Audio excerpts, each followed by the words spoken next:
Super prime time ചർച്ച തുടരുന്നു. Shri Anto Antony MP രണ്ട് കാര്യങ്ങൾ പറയുകയുണ്ടായി. ശ്രീ വി മുരളീധരൻ അതിനുള്ള മറുപടി പറഞ്ഞതിന് ശേഷം താങ്കൾക്ക് ഞാൻ ഇനി ചോദിക്കുന്ന ചോദ്യത്തിനുള്ള മറുപടി പറയാം. ഒന്ന്, ഈ ഊർജിത് പട്ടേലിനെ മൻമോഹൻ സിംഗാണ് ഡെപ്യൂട്ടി ഗവർണറായി നിയോഗിച്ചത്. അതിൻ്റെ പാപഭാരം എന്തിനിപ്പോൾ BJPക്ക് മേൽ വയ്ക്കുന്നുവെന്ന്. രണ്ട്, SIT രൂപീകരിക്കുന്നതിൽ നിങ്ങൾ കാട്ടിയ അലംഭാവം. അതിന് രണ്ടിനും ചുരുക്കം വാക്കുകൾ മറുപടി പറയുക. ഒപ്പം ഇന്നിപ്പോൾ പാർലമെൻ്ററി പാർട്ടി യോഗത്തിൽ പ്രധാനപ്പെട്ട ഒരു നിർദ്ദേശമാണ് നരേന്ദ്രമോദി നൽകിയിരിക്കുന്നത്. 282 ലോക്സഭാ MPമാർക്കും 55ഓളം വരുന്ന രാജ്യസഭാ MPമാർക്കും ഡിസംബർ 31 വരെയുള്ള അക്കൗണ്ടിൻ്റെ രേഖകൾ അമിത്ഷായ്ക്ക് നൽകണം എന്ന്.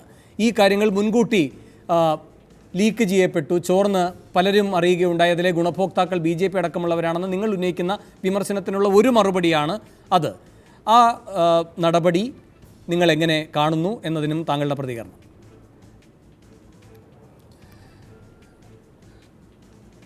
കോൺഗ്രസ് ഭരിച്ചിരുന്നപ്പോൾ പ്രധാനമന്ത്രിയായിരുന്ന റിസർവ് ബാങ്കിൻ്റെ ഗവർണറായ ഡോക്ടർ മൻമോഹൻ സിംഗ് തന്നെയാണ്. ആ 10 വർഷക്കാലത്തിനിടയിൽ ഒരു റിസർവ് ബാങ്ക് ഗവർണർക്കും വളയമില്ലാതെ ചാടാനുള്ള ഒരവസരവും ഉണ്ടായിരുന്നില്ല. അത്ര ഭദ്രമായ കൃത്യമായ സാമ്പത്തിക മാനേജ്മെൻറ്റാണെന്നുണ്ടായിരുന്നത്. അന്ന് ഇതുപോലെ ഈ രാജ്യത്തെ ജനങ്ങളെ മുഴുവൻ പിച്ചക്കാരാക്കി വഴി നിർത്തുകയല്ല അന്ന് ഡോക്ടർ മൻമോഹൻ സിംഗ് ചെയ്തത്. ഇന്നിപ്പം എന്താ, ഇവരുടെ ഏത് ഇഷ്യൂ വരുമ്പോഴും ആടുതല്ലിയായി ഇറക്കുന്ന സുബ്രഹ്മണ്യ സ്വാമിയെ ഇറക്കി തെറി വിളിപ്പിച്ച് അദ്ദേഹത്തെ ആ സ്ഥാനത്ത് ഇറക്കി. ഇപ്പം ഈ കൊണ്ടുവന്ന പരിഷ്കാരത്തിൻ്റെ പരിണിതഫലം എന്താ? ഇപ്പം ദേശസ്നേഹമാണ് നമുക്ക് സപ്ലൈ ചെയ്യുന്നത്. കഴിഞ്ഞ ദിവസം നിങ്ങൾക്കെല്ലാം ഒരു വീഡിയോ വന്നിട്ടുണ്ടാവും. ഒരു പട്ടാളക്കാരൻ അവധിക്ക് വന്ന് ഈ നോട്ടെടുക്കാൻ വേണ്ടി ക്യൂ നിന്നപ്പോൾ പോലീസ് അടിച്ചു ഓടിക്കുന്നു. അപ്പം ഞാൻ അതിർത്തിയിൽ നിന്ന് ഈ നാട്ടിൽ വന്ന് അമ്മയ്ക്ക് സുഖമില്ലാതെ പണമെടുക്കാൻ വന്നതാണെന്ന് പറയുന്ന ഒരു വീഡിയോ നിങ്ങൾക്ക് കിട്ടിയിട്ടുണ്ട്. അപ്പം ഇത്തരം നടപടികളിൽ, ഇത്തരം സാഹചര്യങ്ങളിലേക്ക് ഈ രാജ്യത്തെ കൊണ്ടുവന്നെത്തിച്ച നടപടി അത് ഈ ഭരണകാലത്തുണ്ടായതാണ്. മൻമോഹൻ സിംഗ് ഭരിച്ചിരുന്ന ഒരു കാലഘട്ടത്തിലും ഇത്ര കുത്തഴിഞ്ഞ ഒരു നടപടി ഉണ്ടായില്ല. അന്ന് ഒരു ഫൈനാൻഷ്യൽ കൺട്രോൾ ഉണ്ടായിരുന്നു. ഈ രാജ്യത്തിന് സുസ്ഥിരമായ ഗ്രോത്ത് ഉണ്ടായിരുന്നു. ഇപ്പോൾ ഈ സാമ്പത്തിക വർഷം അവസാനിക്കുമ്പം കാണാൻ പോകുന്നത് എന്താ, GDPയിൽ പോലും 2.5-3% ഇടിവുണ്ടാകുമെന്നാണ് നമുക്ക് കാണാൻ കഴിയുന്നത്.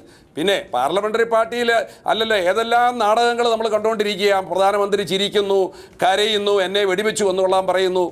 ആ രാജ്യത്തിൻ്റെ പ്രധാനമന്ത്രിക്ക് സുരക്ഷിത ബോധമില്ല. പിന്നെ ഈ രാജ്യത്ത് ജീവിക്കുന്ന ഈ 128 കോടി ജനങ്ങൾക്ക് എവിടെയാണ് സുരക്ഷിത ബോധം? അദ്ദേഹത്തിന് പാർട്ടിയുടെ സംരക്ഷണമുണ്ട്, RSSൻ്റെ സംരക്ഷണമുണ്ട്, കോർപ്പറേറ്റുകളുടെ സംരക്ഷണമുണ്ട്, ഇവിടുത്തെ എല്ലാ സെക്യൂരിറ്റിയുടെ സംരക്ഷണമുണ്ട്. അങ്ങനെയുള്ള ഒരാൾ പോലും അങ്ങനെയാണ് പറയുന്നത്. ഇതുപോലുള്ള ധാരാളം നാടകങ്ങൾ ഈ പാർലമെൻ്ററി പാർട്ടി പറഞ്ഞതുപോലുള്ള നാടകം അദ്ദേഹം അഭിനയിച്ചുകൊണ്ടിരിക്കുക. അദ്ദേഹത്തിൻ്റെ കാപട്യം ജനങ്ങൾ തിരിച്ചറിഞ്ഞ ഒന്നാണ്.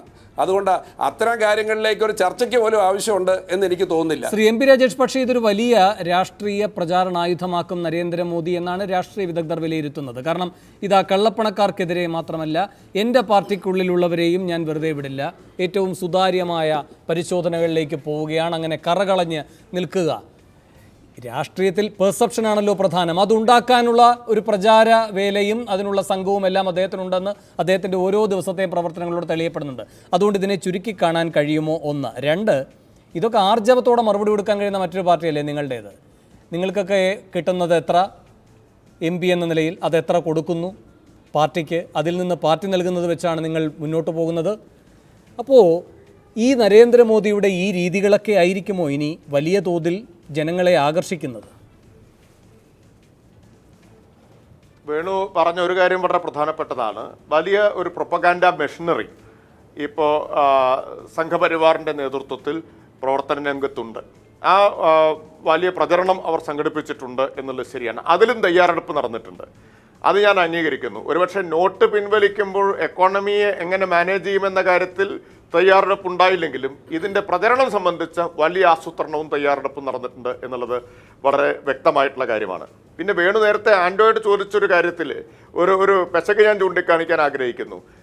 MPമാരോടും MLAമാരോടും ബാങ്ക് അക്കൗണ്ട് സംബന്ധിച്ച വിശദാംശങ്ങൾ അമിത്ഷായ്ക്ക് കൊടുക്കാൻ പറഞ്ഞത് ഈ BJPക്കാർക്ക് ഇത് ചോർത്തിക്കൊടുത്തു എന്ന വാദത്തിനുള്ള മറുപടിയാണ് എന്ന് ശരിയല്ല.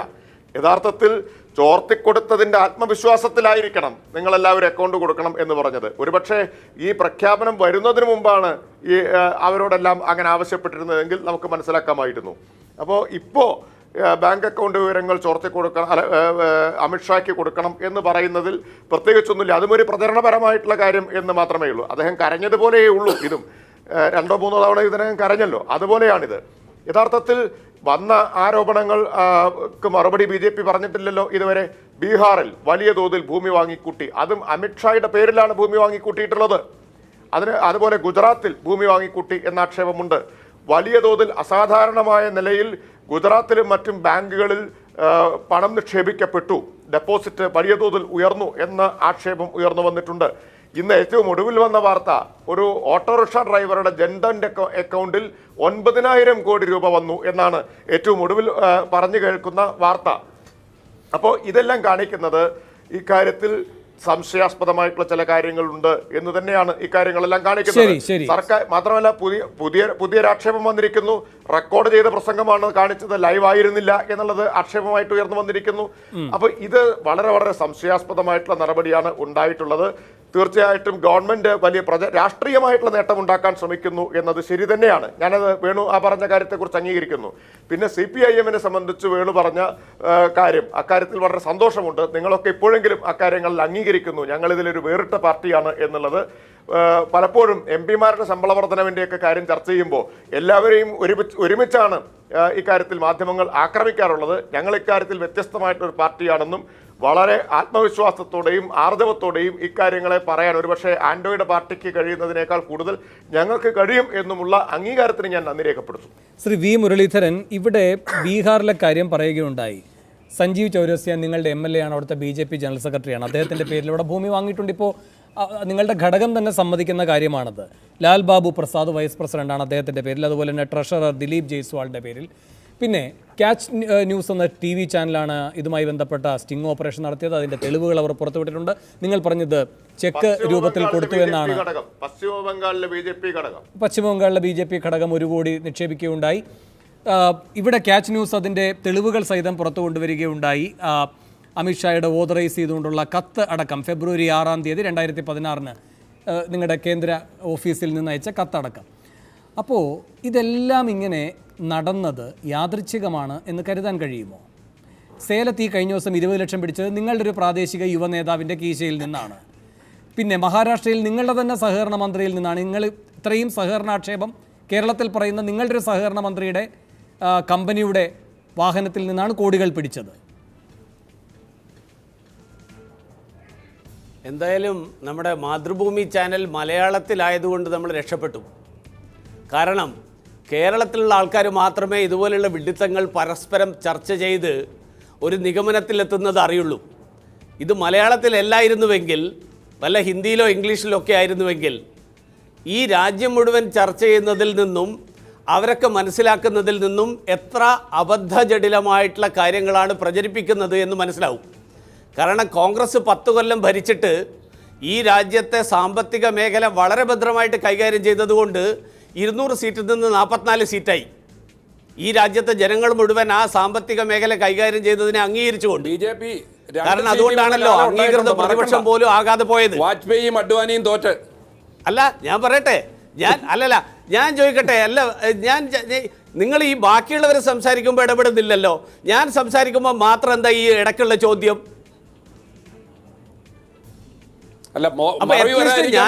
എനിക്കും ഞാൻ പറഞ്ഞതിന് മറുപടി പറയാൻ ഞാൻ പറയുന്നതിന് മറുപടി പറയാൻ അവസരം കൊടുക്കുന്നു അദ്ദേഹത്തിന്. അദ്ദേഹം പറഞ്ഞതിന് മറുപടി പറയാൻ എനിക്ക് അവസരം വേണ്ടേ? ഞാൻ ചോദിച്ച ചോദ്യങ്ങൾക്ക് അദ്ദേഹം, ആ 2 ചോദ്യങ്ങൾക്കും അദ്ദേഹം മറുപടിയേ പറഞ്ഞില്ല. മറുപടി പറയാതെ അദ്ദേഹം പുതിയ കാര്യങ്ങൾ പറഞ്ഞപ്പോൾ താങ്കൾ ഇടപെട്ടില്ല.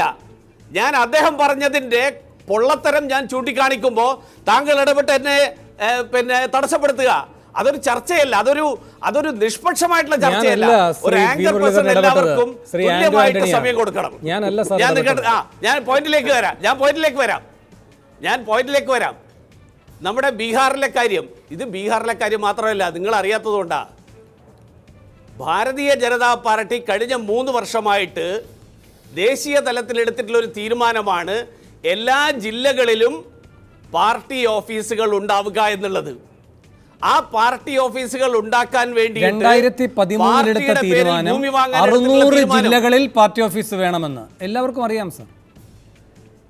അതെ 600 ജില്ലകളിൽ ഞങ്ങൾ അത്രയും വലിയൊരു പാർട്ടിയാണല്ലോ. ഇപ്പോൾ 600 ജില്ലകളിൽ ഞങ്ങൾക്ക് പാർട്ടി ഓഫീസ് ഉണ്ടായിക്കൂടെ? മാർക്സിസ്റ്റ് പാർട്ടിക്ക് കേരളത്തിലും ബംഗാളിൽ തന്നെ ഇപ്പോൾ പല പാർട്ടി ഓഫീസും അടച്ചുപൂട്ടി തുടങ്ങുകയാണ്. അതുപോലെ ഞങ്ങൾക്ക് അവസ്ഥയില്ലല്ലോ. ഞങ്ങൾ പുതിയ എല്ലാ സംസ്ഥാനങ്ങളിലും ഞങ്ങളുടെ പ്രവർത്തനം വ്യാപിക്കുകയാണ്. ഞങ്ങളുടെ കൂടുതൽ ആളുകൾ ഞങ്ങളുടെ പാർട്ടിയിൽ ചേരുകയാണ്. അവിടെ പാർട്ടി ഓഫീസ് ഉണ്ടാക്കുന്നതിൽ എന്താ തെറ്റ്? അതൊക്കെ ഈ 500 രൂപയും 1000 രൂപയുടെയും നോട്ട് പിൻവലിക്കുന്നതിൻ്റെ ഭാഗമായിട്ടാണ് 2013 തീരുമാനമെടുത്തതെന്ന് കണ്ടുപിടിച്ചു കഴിഞ്ഞാൽ ആ കണ്ടുപിടുത്തത്തിന് പുതിയൊരു നോബൽ സമ്മാനം തന്നെ തരേണ്ടി വരും. ശ്രീ വി മുരളീധരൻ മറ്റൊരു കാര്യം കൂടി, ഇപ്പോൾ എന്തായാലും ഇതൊരു മലയാളം ചാനലാണ്, വിഡ്ഢിത്തം കേൾക്കാൻ മലയാളികൾ വിധിക്കപ്പെട്ടിരിക്കുന്നതിൽ ചുരുങ്ങിയത് ഇത് വാങ്ങാനുള്ള പണം എവിടെ നിന്ന് വന്നെങ്കിലും കണ്ടുപിടിക്കാലോ. ശരി, നമ്മുടെ ഒരു മലയാളം ചാനലാണ്, നമ്മൾ സംസാരിക്കുന്നതൊക്കെ വിഡ്ഢിത്തവുമാണ്, അത് ഈ ജനതയുടെ വിധിയെന്ന് അങ്ങ് ദുഃഖിക്കുന്നത് കണ്ടു. അതിനൊപ്പം എന്തായാലും ഞാൻ പങ്കുചേരുന്നില്ല. എന്തായാലും മലയാളത്തിന്റെ പരിമിതിയിൽ നിന്നോട് ഞാൻ അടുത്ത ചോദ്യത്തിൽ പൊതുവികാരം കണ്ടില്ല. പക്ഷേ മലയാളിക്ക് ബുദ്ധി ഉപദേശിക്കാൻ അങ്ങുണ്ടല്ലോ. ഈ ചർച്ചയിൽ മലയാളിക്ക് ബുദ്ധി ഉപദേശിച്ചു കൊടുക്കാൻ അങ്ങുണ്ടല്ലോ ഒരു സംരക്ഷകനായി. ആത്മവിശ്വാസത്തിൽ ഞാൻ അങ്ങയുടെ അടുത്ത ചോദ്യം ചോദിക്കാം. ഗുജറാത്തിൽ തെരഞ്ഞെടുപ്പ് നടന്നു, മഹാരാഷ്ട്രയിൽ തെരഞ്ഞെടുപ്പ് നടന്നു, ആസാമിൽ തെരഞ്ഞെടുപ്പ് നടന്നു, മധ്യപ്രദേശിൽ തെരഞ്ഞെടുപ്പ് നടന്നു. ഇതിൽ ഏതെങ്കിലും ഒരു സ്ഥലത്ത് തോറ്റിരുന്നുവെങ്കിൽ ഇന്ന് നടക്കുന്ന ചർച്ച ഇതാ ഈ രാജ്യത്തെ ജനങ്ങൾ പ്രധാനമന്ത്രിയുടെ തീരുമാനത്തിനെതിരായിട്ട് വിധി എഴുതിയിരിക്കുന്നു. ഈ ചർച്ച നിങ്ങൾ നടത്തില്ലായിരുന്നോ? ശ്രീ വി മുരളീധരൻ എൻ്റെ ചോദ്യം, അത് ശരിയാണ് ശ്രീ വി മുരളീധരൻ്റെ ചോദ്യം. ഇവിടെ ഈ പറയുന്ന രാജേഷ് അടക്കം ചൂണ്ടിക്കാട്ടിയ ചില കാര്യങ്ങളുണ്ട്. ബീഹാറിൽ ഭൂമി വാങ്ങൽ, 20 ലക്ഷവും കോടികളും നിങ്ങളുടെ തന്നെ നേതാക്കന്മാരിൽ നിന്ന് പിടിക്കുക, നിങ്ങളുടെ തന്നെ മന്ത്രിമാരിൽ നിന്ന് പിടിക്കുക. ഗുജറാത്തിൽ കണ്ട്ല തുറമുഖത്തിൽ നിന്ന് ഉദ്യോഗസ്ഥർ കൈമടക്ക് വാങ്ങുന്നത് തന്നെ നാമമാത്രമായി മാത്രം ഈ പറയുന്ന ബാങ്കിങ് രംഗത്തേക്ക് എത്തിയ 2000-ൻ്റെ വലിയ കെട്ടുകളാവുക, ഇതൊക്കെ നാം കണ്ടതാണ്. അപ്പോൾ ചോദ്യം ഇതാണ്, മുൻകൂട്ടി ഇത് അറിഞ്ഞിട്ടുണ്ടോ ഇല്ലയോ എന്നതാണ്. അതിലെ ഒരു കാരണമായി ഇപ്പോൾ ചൂണ്ടിക്കാട്ടപ്പെടുന്ന ഒന്ന്, RBI ഈ തീരുമാനം എടുക്കുമ്പോൾ RBIയുടെ 21-അംഗ സമിതിയുണ്ട്. ആ സമിതിക്ക് അജണ്ടയടക്കം 1 മാസം മുൻപേ വിവരം നൽകേണ്ടതുണ്ട് തുടങ്ങിയ കാര്യങ്ങളാണ്. എങ്കിൽ മാത്രമേ തീരുമാനമെടുക്കാൻ കഴിയൂ എന്ന്. ആ RBI അങ്ങനെയെങ്കിലും ഒരു തീരുമാനം എടുത്തിട്ടുണ്ടാകുമല്ലോ. ആ 21 പേരും സന്നിഹിതരായിട്ടുണ്ടാകുമല്ലോ. RBI നിയമം അനുസരിച്ച് തന്നെ രൂപീകരിക്കപ്പെട്ടിരിക്കുന്ന സെൻട്രൽ ബോർഡ് ഡയറക്ടർമാരുടേത് ആണല്ലോ അത്. അതിൽ 4 പേർ സ്വകാര്യ സ്ഥാപനങ്ങളുടെ പ്രതിനിധികളാണ്. ICICI, Tata consultancy, Kotak Mahindra. 4-മത്തെ ആളെ മാധ്യമങ്ങൾ റിപ്പോർട്ട് ചെയ്യാത്തതുകൊണ്ട് എനിക്ക് അറിയുകയുമില്ല. അവരും അറിഞ്ഞിട്ടുണ്ടാകില്ലേ? സൂക്ഷ്മമായി രഹസ്യം സൂക്ഷിക്കുന്ന വ്യക്തികൾ തന്നെയായി നമുക്കതിനെ കാണാൻ കഴിയുമോ? അവരുടെ താല്പര്യങ്ങൾ ഭിന്നമല്ലേ?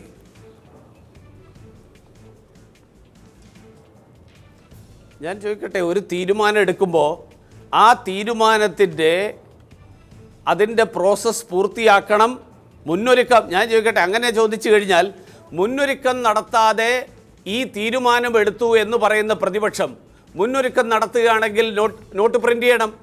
അപ്പോൾ സെക്യൂരിറ്റി പ്രസ്സിലെ മുഴുവൻ ജീവനക്കാരും അറിയും. പിന്നെ എങ്ങനെയാണ് അത് സാധിക്കുക? അപ്പോൾ ഒരു പ്രോസസ് നടക്കുമ്പോൾ ആ പ്രോസസ്സിൽ ഉൾപ്പെട്ടിട്ടുള്ള ശ്രീ വി മുരളീധരൻ, ഒന്നാമത് ഈ 2000 നവംബർ 8-ന് നരേന്ദ്രമോദി പ്രഖ്യാപിക്കുന്നതിന് മുൻപ് തന്നെ വാട്സാപ്പിൽ പ്രചരിക്കുകയുണ്ടായി പുതിയ 2000 രൂപയുടെ നോട്ട്. 1. 2, ധനമന്ത്രി തോമസ് ഐസക് പറഞ്ഞത്, അരുൺ ജെയ്റ്റ്ലിയെ കണ്ടപ്പോൾ അദ്ദേഹം പറഞ്ഞത് ഒരു സെറ്റ് നോട്ടിൻ്റെ അച്ചടി പൂർത്തിയാക്കാൻ വേണ്ടത് 21 ദിവസമാണെന്നാണ്. നിങ്ങൾ കാലേക്കൂട്ടിയത് ചെയ്തു തുടങ്ങണമെന്ന് പറയുന്നില്ല, പക്ഷേ 21 ദിവസമാണ് എങ്കിൽ ഏതാണ്ട് ഈ പറയുന്ന 12 ലക്ഷത്തോളം നോട്ട്, 12 ലക്ഷം കോടി നോട്ടടിക്കാൻ 6 മാസത്തോളം വരും. അങ്ങയുടെ ധനമന്ത്രി തന്നെ പറയുന്ന നമ്മുടെ ഫാക്ടറിയുടെ ഒരു ശക്തിയൊക്കെ വെച്ചിട്ട് 21 ദിവസമാണ് പറയുന്നത്. അല്ല, 6 മാസം ഉണ്ടാവില്ലല്ലോ. കാരണം ഊർജിത് പട്ടേൽ ചാർജ് എടുത്തതിന് ശേഷമുള്ള ഒപ്പല്ലേ, അതിനുശേഷം എന്തായാലും ഇല്ലല്ലോ സാർ. ഇനിയുള്ള 6 മാസം കിടക്കുന്നില്ല. ഇനിയുള്ള 6 മാസം വേണ്ടി വരുമെന്ന് അങ്ങ് ഈ ചാനലിനെ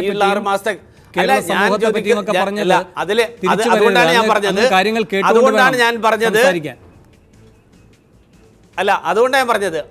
ഞാൻ പറഞ്ഞത് ഈ പറഞ്ഞിരിക്കുന്ന ഇപ്പോൾ നമ്മളുള്ള രീതി, ആ രീതിയിലേക്കുള്ള ഒരു തിരിച്ചുപോക്കുണ്ടാകും